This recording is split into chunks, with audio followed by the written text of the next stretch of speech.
A'udzubillahi minasyaitonir rajim. Bismillahirrahmanirrahim. Qala al-mutaqin faslun wa la yajuzu isti'malu awanil dhahabi wal fiddah. Wa la yajuzu laka ora apa isti'malu awanil dhahabi nganggo pira-pira wadah kang tergawe saka emas wal fiddah lan perak. Wa yajuzu laka apa isti'malu ghairihima nganggo sakliyane emas lan perak, maksudnya istimalu awani nganggo wadah minal awani nyatane saking pira-pira wadah al-tahira tegese wadah kang suci li anal aswal karena tak temene hukum asale iku akibahatu wenang nganggo wadah malah yurat ing dalam selagine ora kelaku apa dalil tahrimi dalil ngarahaken.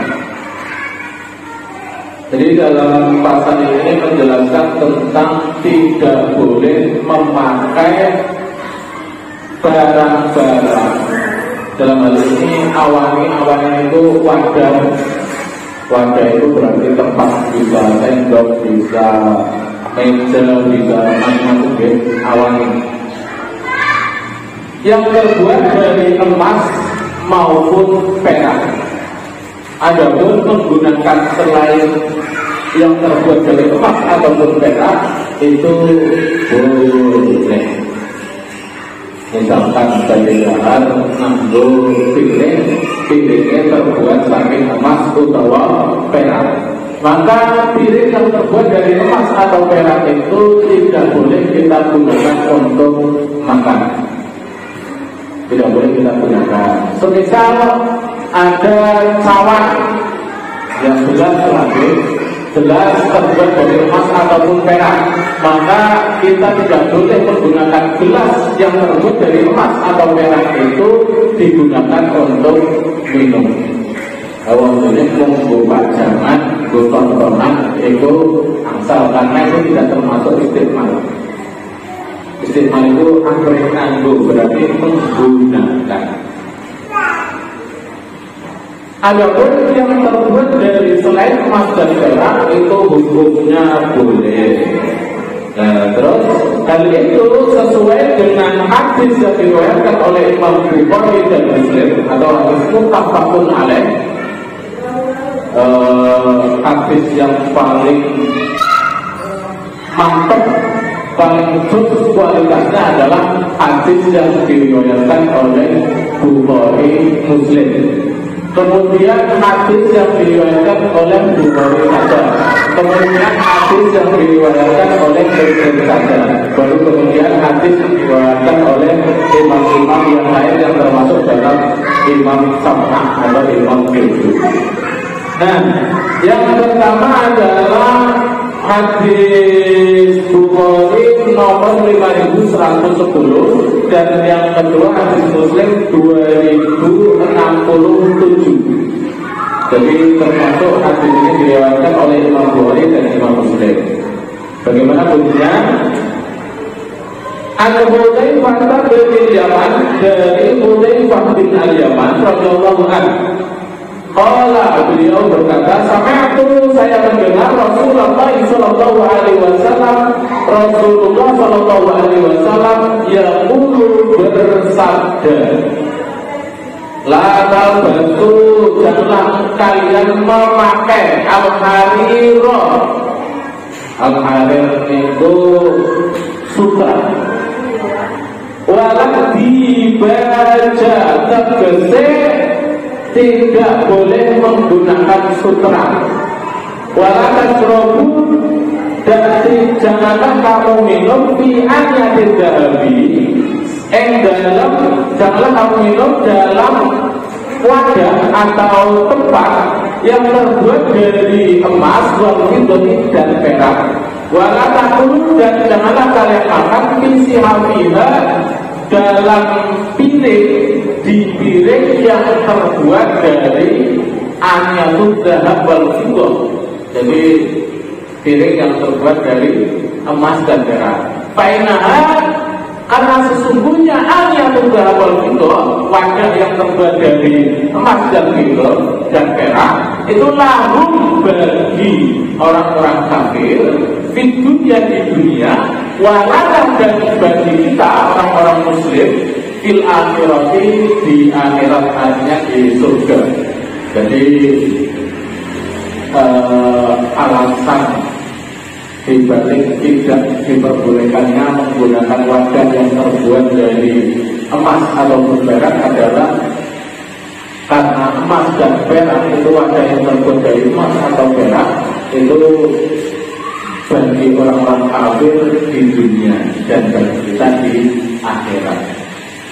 Sebab nanti orang-orang kafir itu di akhirat tidak menggunakan wadah-wadah itu, umumnya akhirat menggunakan neraka. Sementara kita semoga termasuk penghuni surga. Di surga nanti kelak kita memakai wadah-wadah yang terbuat dari emas dan perak. Amin ya rabbal alamin. Oke, di hadis itu diterangkan akibat tahun Nabi Sallallahu Alaihi Wasallam itu dibat itu termasuk salah satu varian daripada baju sutra. Nego abad jenenge wong lanang ora kena nganggo sutra. Jadi laki-laki tidak boleh memakai sutra. Bagaimana jika perempuan? Kalau perempuan boleh, karena memang perempuan itu baju yang terbuat dari sutra itu dikhususkan untuk perempuan. Tetapi laki-laki boleh memakai sutra asalkan hanya sekadar untuk mengobati dari penyakit gatal. Jadi jangan terlalu banyak ada wong lanang sing wong lanang atau wong wadon nanggung penyakit gatal nganggo sutra terus makut. Itu tapi kalau dalam hal itu diperbolehkan. Jadi istilahnya diperbolehkan dalam hal itu kan karena untuk tombol ini ganggu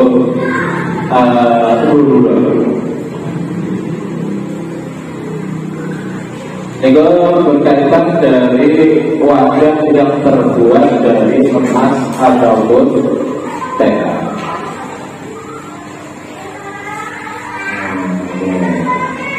Ini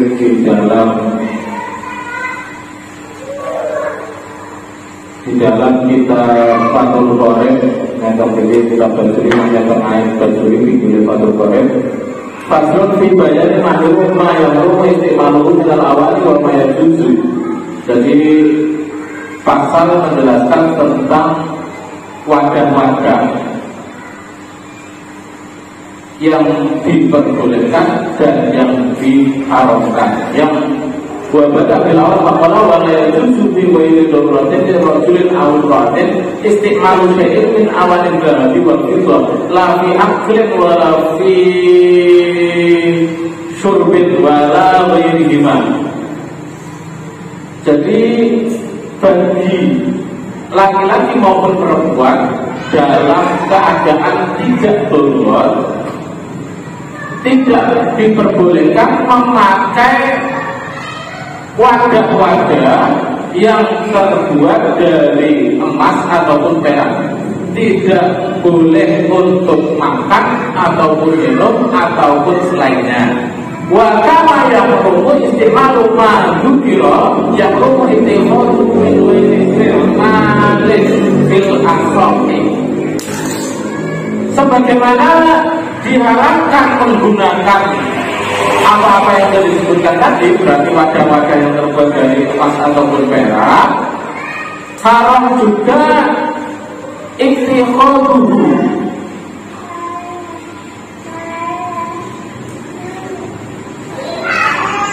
Jadi ngalah, ittikhad itu ngalah. Ittikhaduhu min istimalin ngalah kue emas lan perak, wadah-wadah yang terbuat dari emas lan perak itu ngalah baik juga orang oleh. termasuk menggon ngalap itu berarti di dalamnya adalah menjualnya. Lintijarah yajiru ila istimalihi wa dhuhiri walau lintijarah ya anak-anak terdapat wanita mamnuun min istimalihi bidul ahadin, karena untuk wajah yang terbuat dari emas dan perak itu tidak diperbolehkan, maka menjualnya sudah tidak boleh.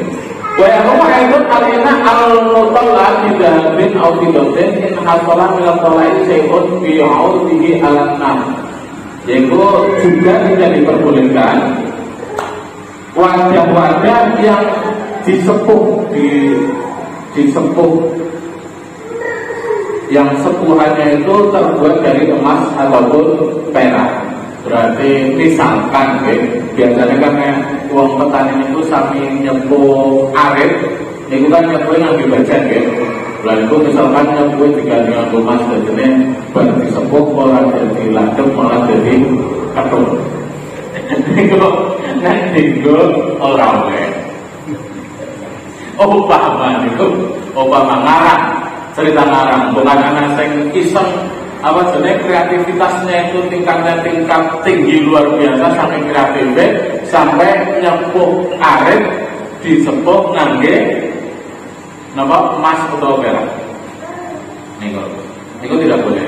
Wa yajuzu isti'malu ina'i ghairihima wa dhahaba wal fiddah min al-awani an-nafisa ka ina'i yaqutin wa yarumu al-ina' al-mudud bidok berarti bidotin kabirotin kurban lizinatin fa'inkanat kabirotan lihajatin jaza ma'al karoha atau bidotin kurban lizinatin karohat atau lihajatin fala tukroh. Nah ini yang selanjutnya adalah kalau selain emas dan perak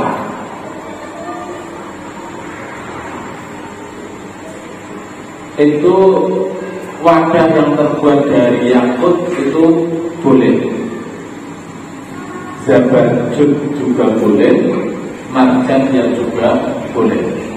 Jadi yang penting bukan terbuat dari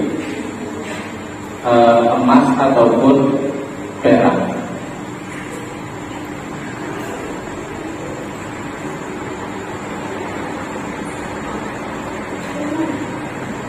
Terus yang selanjutnya adalah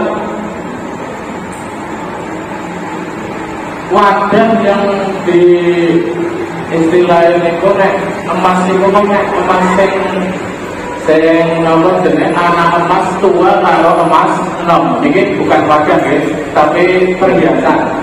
Anak emas tua kalau emas enom.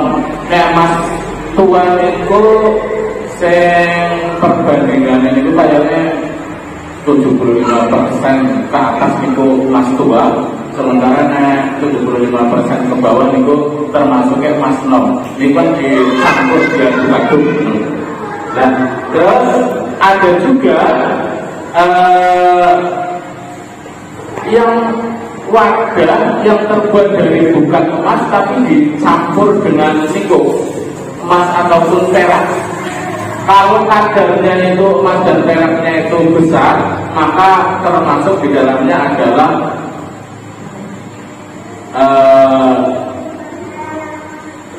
urfan izinatin yang haram neng nopo jeneng campurannya gue luwih gede, tapi nek luwih gede akeh ya.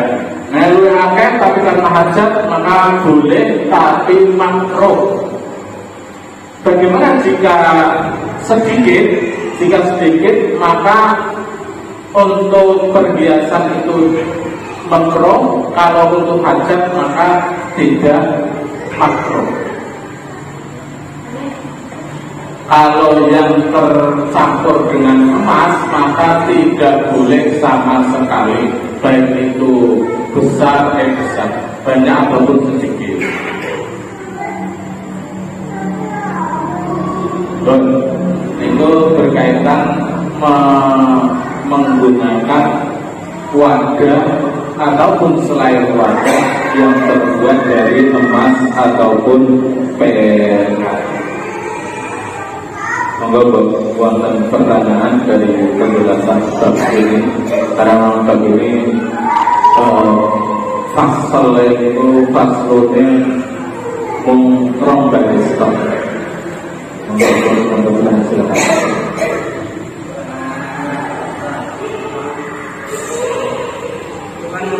Diharamkan memakai ya. Kalau kita makan, karena kan ada yang namanya edible polyphenol, bentuknya lembaran-lembaran. Ini yang biasa itu kan ada yang makan ya. Oh, teknologi zaman sekarang ya. Teknologi zaman sekarang yang katanya untuk kesehatan itu maka menggunakan makan yang terbuat dari emasnya didapat. Bagaimanakah? Apakah itu diperbolehkan atau tidak? Itu memang kalau nanti ireng memang berita-berita ya informasi-informasi bonang TV maupun iklan-iklan itu memang ada makanan yang untuk awet muda itu dicampur dengan emas. Emasnya niku apa? Edible ya. Ya edible. Jadi emas yang bisa dimakan. Nah, niku hukumnya bagaimana memakan emas? Nah, itu ada bayar sama saya bisa. Jadi kita lihat. Karena sing keterangan terpikir niku termasuknya adalah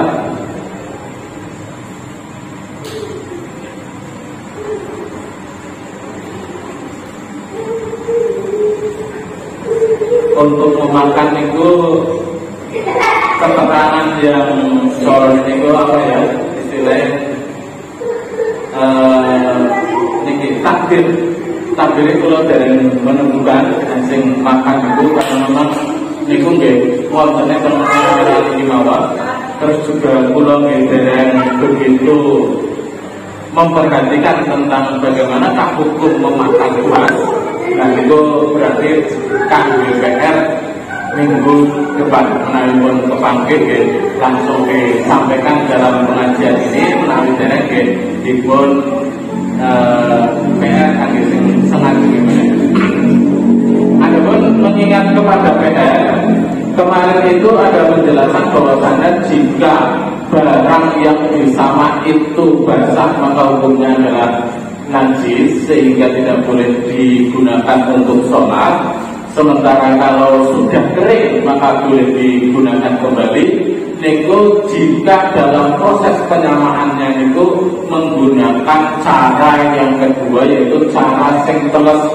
Karena proses penyamaan itu ada sama kering, ada sama basah. Nyamak dengan cara kering seperti anak kenang angin, seperti pahit-pahit mau kenang kulitnya sehingga terjadi proses penyamaan dengan sendirinya. Kalau kering yang proses awal itu maka tidak apa-apa, tapi jika proses penyamaannya adalah dengan cara yang kedua yaitu seperti biasa yang kita praktekkan, yaitu ketika kulitnya masih basah kemudian juga menggunakan perantara air, maka ketika dalam keadaan basah maka tidak boleh digunakan untuk sholat karena itu juga nanti hukumnya adalah najis. Tapi itu yang kedua. Kalau mereka disampaikan hanya kurang begitu detail. Jadi sebagaimana diterangkan dalam kitab Mughnil Muhtajib. Jadi jika basah masih basah tidak boleh digunakan, tapi kalau kering itu sudah boleh digunakan lagi untuk sholat. Jadi karena haliahnya, kalau haliahnya basah maka itu najis, kalau kering maka suci. Itu khusus untuk kulit sama yang kulitnya adalah kulit maitah. Kulit maitah itu kulit bakar. berarti tidak kulit yang halal dimakan dan matinya dengan disembelih. Kalau kulit yang halal dimakan dan matinya disembelih, maka itu jangankan untuk dipakai sholat, mau dimakan saja halal. Niku. Jadi nek niku berarti disamae bukan dalam rangka untuk menjadikannya menjadi suci, tapi dalam rangka ben awet. Biasanya beduk-beduk musola atau terbangan niku biasanya terbuat dari kulit kambing atau kulit sapi yang memang halal dimakan, jadi keadaannya suci. Biasanya wonten anak beduk yang terbuat dari kulit macan ya wallahu alam bisawab kok ana wong sing jenenge perkara wenang. Jadi perkara mungkin itu bisa saja terjadi karena Gusti Allah itu fi'lul kulli mungkin au tarku, melakukan segala hal yang mungkin atau meninggalkan hal yang tidak mungkin atau meninggalkan hal yang mungkin. Contohnya harapan gawe apa baik utawa orang gawe apa baik sekarepe Gusti Allah. Yang penting perkara mungkin itu sifatnya jais bagi Allah Subhanahu wa taala, mau diadakan atau ditiadakan. Niku berarti saking pertanyaannya Pak Jibal itu kan PR kula rumiyin. Karena zaman kula ngaji zaman duluan orang apa bahasa tentang makan emas, karena zaman semonten dereng angsal informasi itu. Biasa sampun kan boro-boro nganggo ana berita warna-warna napa bengi-bengi kula nate medal. Ibaratnya batas ini kok dalan niku nggih.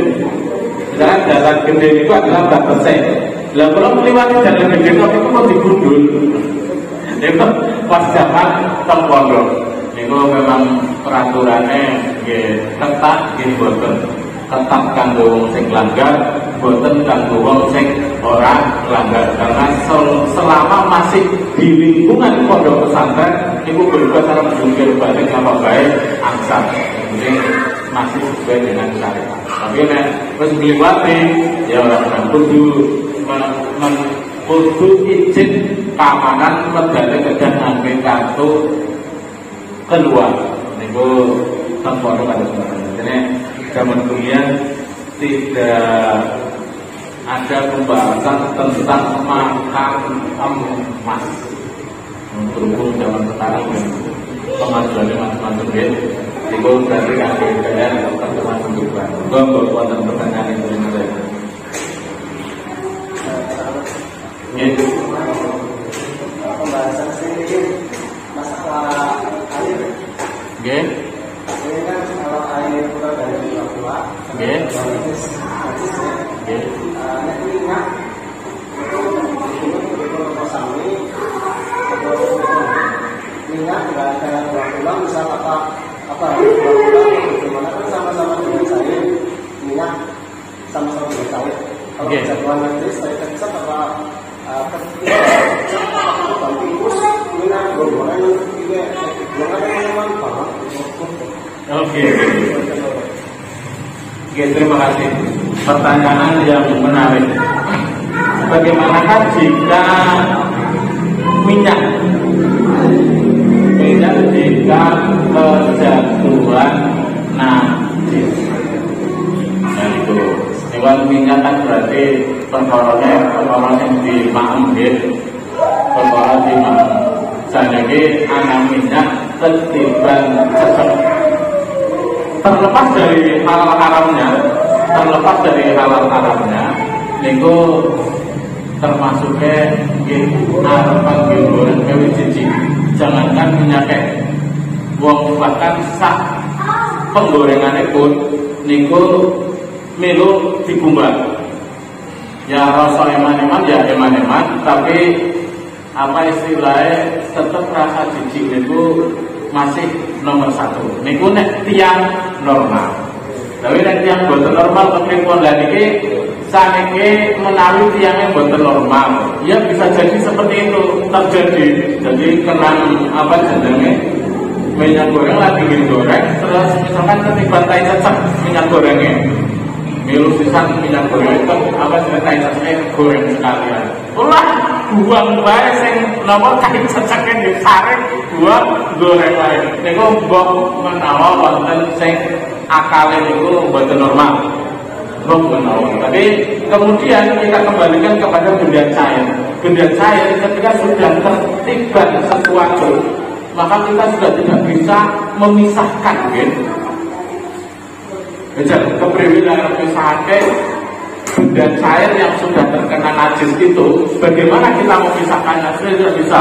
Maka ya, wong mudah najis, jangankan dikonsumsi, wong dipakai saja, itu kan tidak boleh. Iwan niku nggih. Karena benda cair kalau terkena najis ya sudah. Benda cair niku nek sing sebon-sebon niku kena apa bae ya wis milu katut, kita tidak akan bisa memisahkannya. Kena uyah ya ora bisa milah uyah itu sing dijiut. Kena kecap ya ora bisa jiut kecap tok. Lah kena tai pada bae katon-katon. Tidak bisa karena wis sudah menjadi sifat benda cair seperti itu. Beda maneh ketika minyaknya lagi beku. Ya, napa istilahnya minyak beku? Wong Jawa kan anak istilah Jawa. Lah kelawat kula. Istilahnya, kedinginan. Nggih. Maksudnya istilah napa minyak beku budek? Oh ya.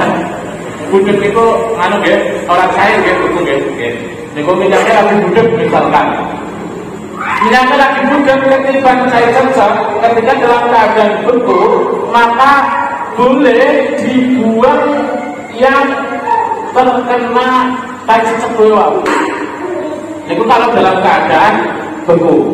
Beda cerita kalian dalam keadaan cair. Nah, keadaan panas lagi goreng atau banjir goreng dalam keadaan cair itu tidak bisa dipisahkan. Maka itu ya wis. Nek wong akal sehat terus menggunakan akal wis langsung otomatis dibuang. Niku nek akal sehat, artinya akal sehat itu termasuk pertimbangan wong sehat kan ya juga secara uruf atau secara umumnya menungsa jijik apa orang. Ya kira-kira cara wong sehat ya terus dibuang, terus ditambah wajahnya sekaligus diubah. Tapi ini kalau nek dalam keadaan beku, niku saged dijimot sing kena niku tok. Di apa jenenge di nganggo sendok apa nganggo iros apa nganggo napa niku saged terus dibuang, yang lainnya tidak. Karena itu keadaannya adalah beku, beda cerita. Tapi kalau dalam keadaan saya dicampur dengan minyak yang kapasitasnya banyak.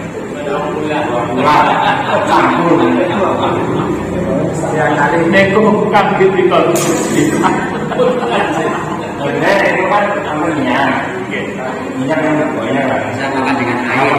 Oh bisa makan dengan air. Ya itu pasti air apa minyak yang tadi sedikit, kan najis. Itu dicampur dengan minyak yang kapasitasnya itu lebih dari 2 bulan. Ini berapa berapa bulan? Nanti air itu dikasih berapa minyaknya? Dia dicari sama minyak. Kamu bekerja dengan air kan? Minyak bisa dicuci. Ini sendiri kan bisa. Oke. Kalau itu 1 kilo banyak kan bisa. Jadi ya baiklah. Pertanyaannya kan kalau air dicampur dengan air yang banyak, kan dari situ itu kan sekarang minyak lagi yang tadi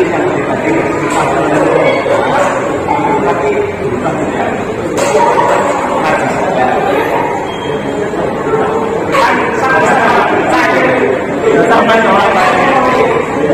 untuk pembahasan lebih lanjutnya, itu kalau memang mandan-mandan sing zaman gemien niku kadoke pas zaman nganti tidak sedetil itu pemikirannya sudah seliat itu Terus bagaimana ketika dicampur seperti itu, maka kemudian ini kembali lagi damel PR. Kelihatan nggih? Kelihatan itu kan, tapi menurut kembali lagi kepada yang awal ya. Kira-kira napa niku nek dalam keadaan cair kan di napa niku dibuang lah. Nek cara akal sehatnya kan seperti itu. Tapi kemudian jika dicampur lagi dengan yang lebih banyak bagaimana? Lah niku sing kula dereng gadah takwe. Zaman ngaji zaman dunia nggih. Dereng napa kebetulan tidak ada yang niku saya ini kula napa 14 niku kula ngantuk napa pripun nggih kula ngapunten tapi nek dalam keadaan niku beku nggih dibuang sok saged jaman jangan ngene nek dalam keadaan saya yang dibuang kabeh atau sebentar tapi kuncinya sampai beku ada yang caranya oh cuma betul-betul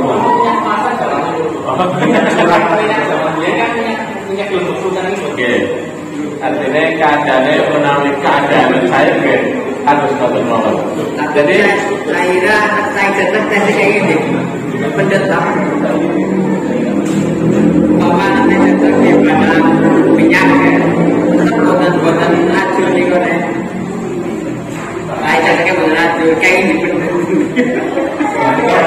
saya maksudnya niku bener saya itu kan langsung niku kan napa istilahnya cara memisahkannya karena kan kita lagi itu pengen apa kan udah teman buatan itu buatan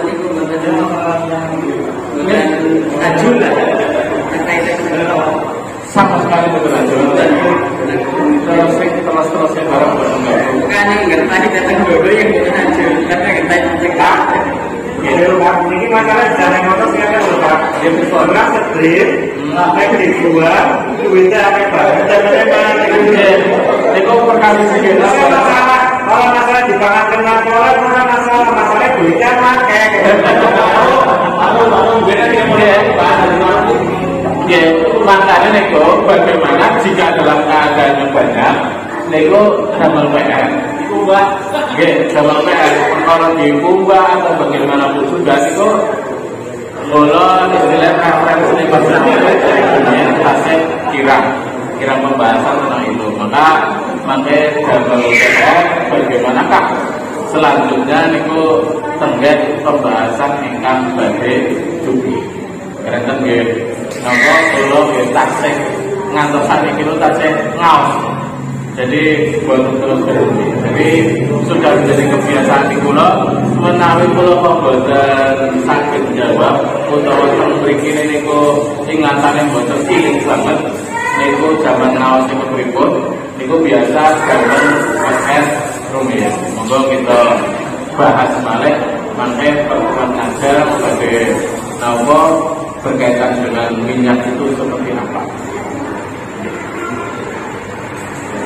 Tetap nomor malih sing lintune karena ini dua pertanyaan dari PR jadi ini orang pada pembahasan ini kan sebentar lagi puasa oke terus itu pengajarnya gimana tuh pakai oh iya jadi kalau si mau namun baru terbesit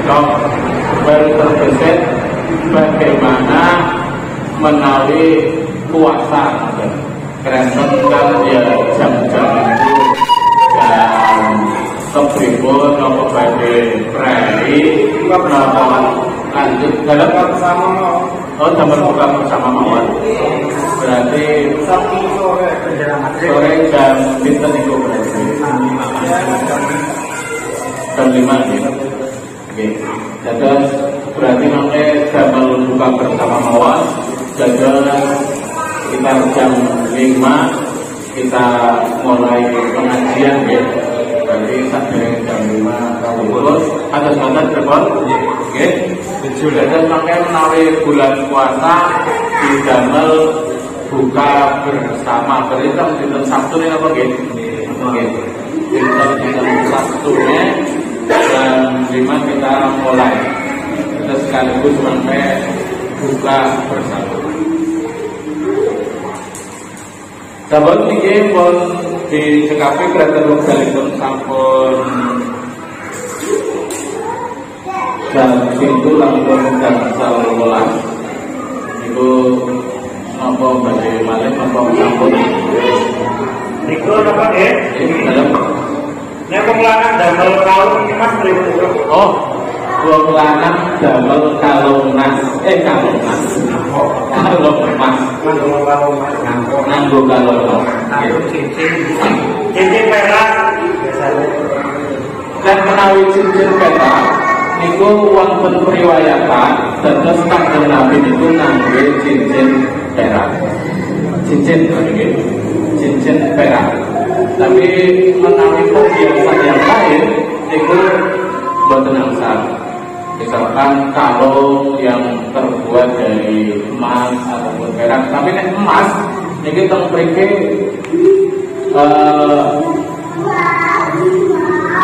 emas niku sama sekali boten angsal. Kangge wong lanang niku boten angsal nggih. Emas ngangge emas. Terus misalkan kalung emas itu boten angsal. Terus kalung perak nggih boten angsal. Kanten napa namanya kalung itu dikhususkan untuk wong wadon. Karena itu termasuk di dalamnya ada tasabbuh. Termasuk wong lanang ora kenal kanggo apa jenenge mau baju mungkin rupane sarung utawa rupane peci utawa rupane kelambi kaos yang terbuat dari sutra. Itu kanggo wong lanang boten angsal. Terus menawi kok ada orang-orang yang di era modern terus memakai sutra maka tidak boleh.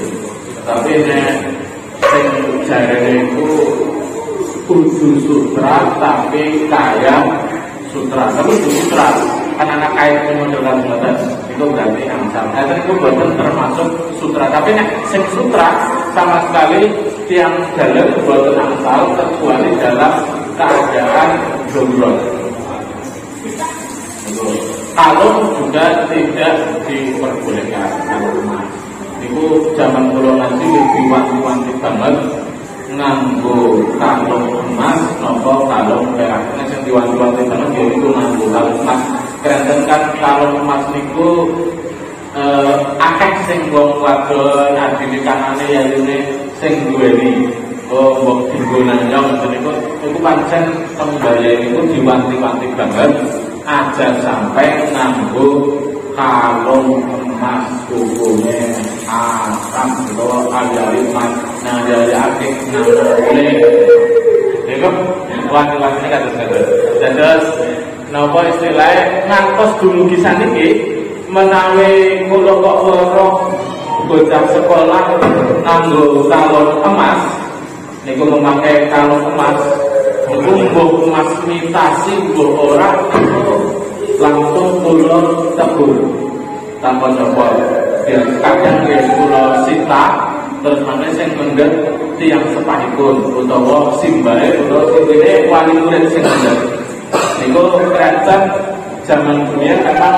diwanti-wanti banget nangge wong lanang nangge perhiasan sing jenenge kalung utawa ali-ali setang. Tapi nek saking jarak itu memang wonten riwayate Kanjeng Nabi niku nangge ali-ali saking perak.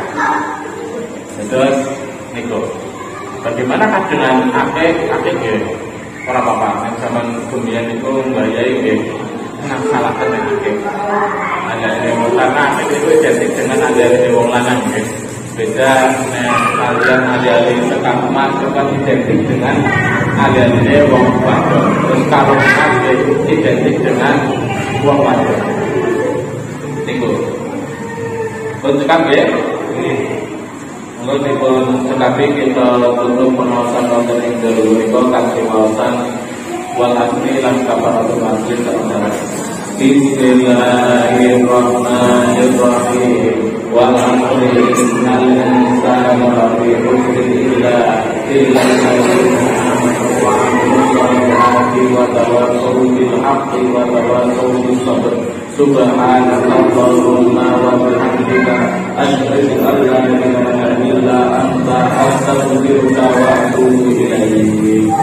Salam menawi kata alamatipun pun ngapunten ingkang sakalaipun wallahu muwaffiq ila aqwamit thoriq. Wassalamualaikum warahmatullahi wabarakatuh.